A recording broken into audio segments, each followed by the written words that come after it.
My name's Mike Trentalange. I'm the principal of Trentalange and Kelly, which is a trial practice firm in Tampa, Florida. What happened to Miranda should never happen to anybody. It is as simple and as basic as it gets. When she was a little child, she was hospitalized for a while with a fairly rare disease.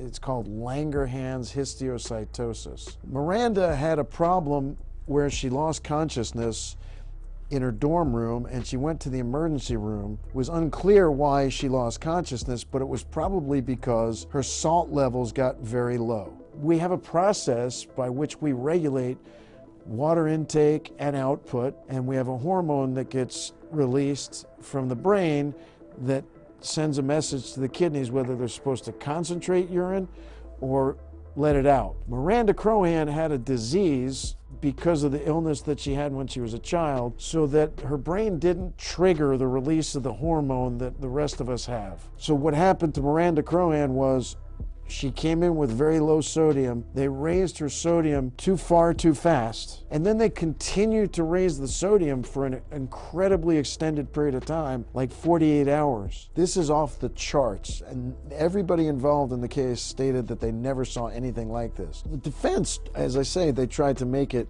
as complicated as possible. Any problem that Miranda ever had her whole life, they wanted to parade in front of the jury as the reason. If you do to somebody's sodium level what they did to her sodium level, I don't care if you have cancer, if you're an amputee, if you're blind, if you've had COVID, if you have no teeth, whatever you have, if you elevate your sodium, it's going to interfere with your ability to stay alive. I wouldn't want to try this case without the animation that I had. I don't know any other way that you can tell this story and have people listen without a visual depiction over time of what happened. So we tried to tie events to objective, tangible pieces of evidence.